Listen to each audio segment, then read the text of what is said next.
गूंजती siren, चीख पुकार, सैकड़ों मिसाइलें। ईरानी सेना ने मंगलवार रात इजराइल पर बैलिस्टिक मिसाइलों की बौछार कर दी है। हमले में मुख्य रूप से सैन्य और सुरक्षा एजेंसी को निशाना बनाया गया है। इजरायली मीडिया ने बताया कि ईरान ने मंगलवार रात इजराइल पर करीब 180 बैलिस्टिक मिसाइलें दागी हैं, जिसके बाद अब इजराइल ने ईरान को बड़े हमले की चेतावनी दे डाली है। पीएम बेंजामिन नेतान्याहू ने कहा कि ईरान ने बड़ी गलती कर दी है और अब इसकी कीमत उनको चुकानी होगी।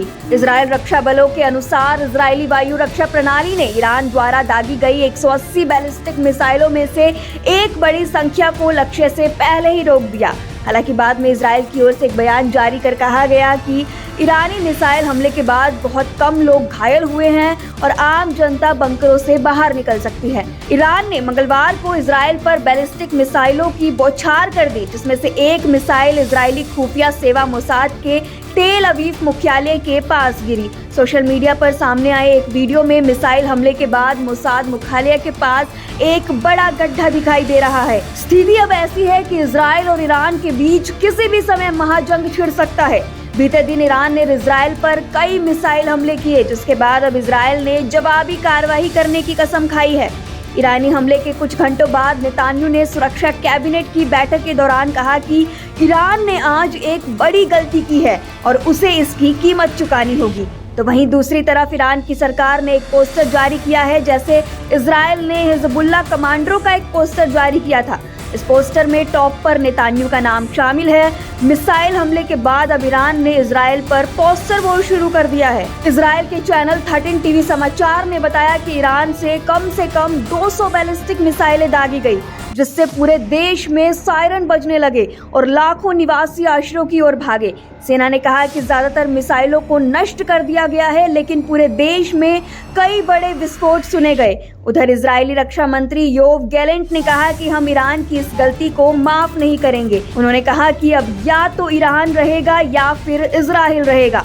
अब ईरान को इसके भयानक परिणाम भुगतने होंगे। आपको बता दें कि इजराइल में अभी तक किसी के मौत की तत्काल कोई सूचना नहीं आई है। इजराइल के हवाई अड्डा प्राधिकरण ने एक बयान जारी कर देश के हवाई क्षेत्र को बंद करने की घोषणा की है, जिसमें आने वाली उड़ानों को दूसरे देशों में भेजा जा सकता है।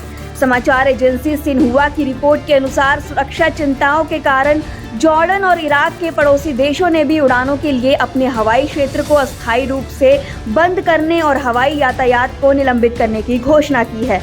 ईरान और इजरायल के बीच अब आर पार की लड़ाई शुरू हो गई है। ईरान ने इजरायल पर 200 मिसाइलों से हमला कर अपना दमखम दिखाया है। ईरान की 200 मिसाइलों से इजरायल में कितनी बड़ी तबाही हुई है, इसकी डिटेल अभी सामने नहीं आई है, मगर जिस तरह के दावे सामने आए हैं उससे लग नहीं रहा कि जान माल का कोई बहुत भारी नुकसान हुआ होगा। इसकी सबसे बड़ी वजह है कि इजरायल को ईरान के हमले की भनक पहले ही लग गई थी। नेतन्याहू को आभास हो गया था कि ईरान बैलिस्टिक मिसाइलों से हमला करेगा। यही वजह है कि एहतियाती तौर पर इजरायल ने कुछ कदम उठा लिए थे। दरअसल ईरान ने जिस बड़े पैमाने पर बैलिस्टिक और हाइपरसोनिक मिसाइलों से इजरायल पर हमला किया, उससे तो कत्लेआम मच जाता, इजरायल में बड़ी तबाही हो जाती, मगर अब तक ऐसी कोई सूचना नहीं मिली। इसकी सबसे बड़ी वजह है कि इजरायल को हमले का आभास पहले ही हो गया था। ईरान ने मंगलवार रात को मिसाइलों से हमला किया, मगर इजरायल को दोपहर में ही उसकी भनक लग गई थी। वह ईरानी हमले को काउंटर करने और अपने लोगों को बचाने में जुट गया था। इस वजह से मंगलवार को दोपहर करीब 2 बजे इजरायल ने पूरे देश में कुछ पाबंदियां लागू कर दी थी, ताकि लोग सतर्क रहें और सुरक्षित रहें। इसके साथ ही इजरायल ने सभी समारोह और कार्यक्रमों पर प्रतिबंध लगा दिया था। कॉर्मिल, वादी आरा, मेनाशे, सामरिया, शेरोन, डैन, यारकून, शैफला, जेरूसलम और शफेला में अतिरिक्त प्रतिबंध लागू किए थे। ईरान के संभावित हमलों को देखते हुए इजरायल ने कुछ अहम एहतियाती कदम उठाए थे। इसके अलावा इजरायल को यकीन था कि ईरान हमला करेगा, उसने पूरी तैयारी कर ली थी। संभावित ईरानी हमलों को देखते हुए मंगलवार को हमले से पहले ही इजरायल में सुरक्षा कैबिनेट की अचानक बैठक बुलाई गई। मीडिया रिपोर्ट्स में दावा किया गया था कि ईरान कभी भी हमला कर सकता है। इजरायल को ये बात पहले ही पता चल गई कि ईरान बैलिस्टिक मिसाइलों का इस्तेमाल कर सकता है। बताया जा रहा है कि ये मिसाइलें इतनी खतरनाक है कि लॉन्च के 12 मिनट के भीतर ही इजरायल तक पहुंच सकती है। अमेरिका ने भी इसके बारे में पहले ही इनपुट दे दिया था। इस तरह इजरायल को जिसका डर था वही हुआ। रात होते ही ईरान ने इजराइल पर मिसाइलों की बरसात कर दी। ईरान ने 200 बैलिस्टिक हाइपरसोनिक मिसाइलों से इजराइल को निशाना बनाया। हालांकि इजराइल का दावा है कि उसने ईरान के ज्यादातर मिसाइलों को नष्ट कर दिया। इसमें इजराइल का अमेरिका ने भी साथ दिया। ईरानी हमले के बाद कैबिनेट बैठक में नेतन्याहू ने हुंकार भरी और ईरान को इसका अंजाम भुगतने की धमकी दी और साथ ही कहा कि ईरान को इसका अंजाम भुगतना पड़ेगा।